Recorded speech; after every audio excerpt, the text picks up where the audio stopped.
Men of Iron, Chapter 23. That same afternoon, the squire's quarters was thrown into such a ferment of excitement as had perhaps never before stirred them. About 1 o'clock in the afternoon, the Earl himself and Lord George came walking slowly across the armory court, wrapped in deep conversation, and entered Sir James Lee's office. All the usual hubbub of noise that surrounded the neighborhood of the dormitory and the armory was stilled at their coming. And when the two noblemen had entered Sir James's office, the lads and young men gathered in knots, discussing, with an awesomeness in interest, with what the visit might portend. After some time, Sir James Lee came to the door at the head of the long flight of stone steps, and whistling, beckoned one of the smaller pages to him. He gave a short order that sent the little fellow flying on some mission. In the course of a few minutes he returned, hurrying across the stony court with Miles Falworth, who presently entered Sir James's office. It was then, and at this sight, that the intense, half-suppressed excitement reached its heights of fever heat. What did it all mean? The air was filled with 1,000 vague, wild rumors, but the very wildest surmises fell short of the real truth. Perhaps Miles was somewhat pale when he entered the office. Certainly his nerves were in a tremor, for his heart told him that something very portentous was about to befall him. The Earl sat at the table, and in the seat that Sir James Lee usually occupied. Lord George half sat, half leaned in the window-place, and Sir James stood with his back to the empty fireplace, his hands clasped behind him, and all three were very serious and grim. "Good day, Miles Falworth," said the Earl, as Miles bowed first to him and then to the others. "I would have you prepare yourself for a great happening." Then, continuing directly to the point, "You know, sirrah, why we have been training you so closely these 3 years gone. It is that ye should be able to hold your own in the world. Nay, not only hold your own, but to show yourself to be a knight of prowess should it come to battle between you and your father's enemies. For there lies no halfway place for you, and ye must be either great or else nothing. Well, sir, the time has now come for you to show your mettle. I would rather have chosen that you have laboured a 12-month longer, but now, as I said, has come a chance to prove yourself that may never come again. Sir James tells me that you are passably ripe in skill. You must now show whether that be so or not. Have you ever heard of Sir de la Montaigne?" "Yea, my lord, I've heard of him often," answered Miles. "It was he who won the prize at the great tourney at Rochelle last year." "I see that ye have his fame at your tongue's end," said the Earl. "He is a chevalier of whom I speak, and he is reckoned the best knight of Dauphin. That one of which ye speak was the third great tourney in which he was adjoined the victor. I am glad that ye hold his prowess highly. Know ye not that he is with the Comte de Vermeil?" "Nay," said Miles, flushing. I did hear news he was in England, but knew not that he was in this place." "Yes," said Lord Mackworth. "He is here." He paused for a moment and said suddenly, "Tell me, Miles Falworth, if you were a knight and of rank fit to run a joust with the Sieur de la Montaigne, would you dare encounter him in the lists?" The Earl's question fell upon Miles so suddenly and unexpectedly that for a moment or so he stood staring at the speaker with mouth agape. Meanwhile, the Earl sat looking calmly back at him, slowly stroking his beard all the while. It was Sir James Lee's voice that broke the silence. "Ye heard your lord spake," said he harshly. "Have ye no tongue to answer, sirrah?" "Oh, be silent, Lee," said Lord Mackworth quietly. "Let the lad have time to think before he speaks." The sound of the words aroused Miles. He advanced to the table and rested his hand upon it. My lord," said he, "I know not what to say. I am both amazed and afraid." How, cried Sir James Lee harshly. "Afraid, say ye? If ye are afraid, ye knave, ye need never look upon my face or speak to me more. I have done with you forever, if ye are afraid, even were the champion of Sir Alexander." "Oh, peace, Lee," said the Earl, holding up his hand. "Ye are too hasty. The lad shall have his will in this matter, and ye and no one else shall constrain him. I think also ye do not understand him. Speak from your heart, Myles. Why are you afraid? Because, said Myles, I am young, sir. I am a raw boy. How should I dare be so hardy as to venture to set a lance against such a one as the Sieur de la Monteux? The Sieur de Mont. What would I be for a laughing-stock of all the world, who would see me so foolish as to venture against one of such prowess and skill? Nay, Myles, said Lord George, ye think not well enough of your own skill and prowess. Think ye would undertake to set you against him, if we did not think that ye could hold your own fairly well? Hold my own, cried Myles, turning to Lord George. Sir, you cannot mean that I may hope or dream to hold my own against the Sieur de la Mont. Aye, said Lord George, that was what I did mean. Come, Myles, said the Earl, now tell me, will ye fight the Sieur de la Mont? Yea, said Myles, drawing himself to his full height and throwing out his chest. Yea, and his cheeks and forehead flushed red. If ye bid me do so, I will fight him. There spake me, brave lad, cried Lord George heartily. I give you joy, Myles, said the Earl, reaching him his hand, which Myles took and kissed. And I give you double joy. I have talked with the king concerning with this matter, and he has consented to knight you, yes, to knight you with all honours of the Bath, provided you will match against the Sieur de la Mont, for the honour of England and Mackworth. Just now the king sleeps for a little while after his dinner. Have yourself in readiness when he comes forth, and I will have you presented. Then the Earl turned to Sir James Lee and questioned him as to how the bachelors were fitted with the clothes. Myles listened, only half hearing the words, through the trembling of his thoughts. He had dreamed that sometime he might be knighted, but that time always seemed so very distant. To be knighted now, and by the king, with the honours of the Bath, and under the patronage of the Earl of Mackworth, to actually joust with the Sieur de la Mont, one of the most famous chevaliers of France. No wonder he only half heard the words, half heard the Earl's questions concerning his clothes and the discussion which followed. Half heard Lord George volunteer to array him in fitting garments from his own wardrobe. "You may go now," said the Earl, at last turning to him, "but be ye at George's apartments by 2 of the clock, to be dressed fittily for this occasion." When Myles went out stupefied and dazed and bewildered, he looked around, but he did not see Guskin. He said not a word to any of the others in answer to their eager questions that poured upon him by all of his fellow squires, but walked straight away.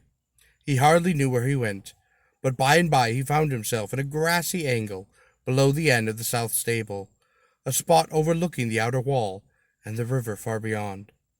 He looked around, and no one was near, and he flung himself at length, burying his face in his arms.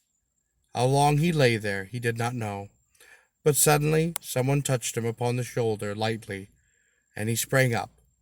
It was Guskin. "Myles," said his friend anxiously, "what is all this talk I hear concerning you up yonder to the armory?" "Oh, Francis," cried Myles in a husky, choking voice, "I'm to be knighted by the king himself, and I'm to fight the Sieur de la Monteux." He reached out his hand, and Guskin took it. They stood for a while quite silent. When at last the silence was broken, it was Guskin who spoke in a choking voice. "You are going to be great, Myles," said he. "I always knew that it must be so with you, and now the time has come. Yea, ye will be great, and live at court, among noble folk and among kings, and presently ye will not be with me any more, and you will forget me by and by." "Nay, Francis, never will I forget you," answered Myles, pressing his friend's hand. "I will always love you better than anyone in the world, except my father and my mother." Guskin shook his head and looked away, swallowing at the dry lump that had formed in his throat. He turned to Myles. "Will ye grant me a boon?" "Yea," answered Myles. "What is it?" "That ye will choose me for squire." "Nay," said Myles, How could you think to serve as squire? You will be a knight yourself some day, Francis. Why do you wish now to be my squire? Because, said Guskin with a short laugh, I would rather be in your company as a squire than on my own as a knight, even if I might be bannered. Myles flung his arms around his friend's neck and kissed him upon the cheek. Ye shall have your will then, said he, but whether knight or squire, you are always and ever my one true friend. Then they went slowly back to the castle, and at 2 o'clock Myles went to Lord George's apartment. There his friend and patron dressed him out in a costume better fitted for the ceremony of presentation. A fur-trimmed jacket of green, brocaded velvet embroidered with golden thread, a black velvet hood cape rolled like a turban, and with a jewel in the front, a pair of crimson hose, and a pair of black velvet shoes trimmed and stitched with gold thread. Myles had never worn such splendid clothes before, and he could not but feel that they became him well. Sir, said he as he looked down at himself, sirs, is it not lawful of me to wear such clothes as these? For in day there was a law, known as a sumptry law, which regulated by status the clothes that each class of people were privileged to wear. It was, as Myles said, against the law for him to wear such garments as those in which he was now clad. He was not allowed either velvet, crimson, fur, silver, or gold embroidery. Nevertheless, such a solemn ceremony as presented to the king excused the temporary overstepping of this law, and so Lord George told him. And as he laid his hand upon the lad's shoulder and held him off at arm's length, he added, And I pledge you my word, Myles, that ye are as lusty and handsome a lad as ever my eyes beheld. Well, ye are very kind to me, sir, said Myles in answer. Lord George laughed, and then gave him a shake, letting go his shoulder. It was about 3 o'clock when little Edmund de Montfort, Lord Mackworth's favourite page, came with the word that the king was then walking in the earl's presence. Come, Myles, said Lord George. And Myles came from the seat where he had been sitting, his heart palpitating and throbbing tremulously. At the wicket gate of the pleasant 2 gentlemen-at-arms stood guard in half armour. They saluted Lord George and permitted him to pass with his protege, and as he laid his hand upon the latch of the wicket, he paused for a moment and turned. Myles, said he in a low voice, ye are a thoughtful and cautious lad. For your father's sake, be thoughtful and cautious now. Do not speak his name. Do not betray that you are his son. Then he opened the wicket gate, and they entered. Any lad of Myles' age, even one far more used to the world than he, would have felt all the oppression that he experienced under the weight of such a presentation.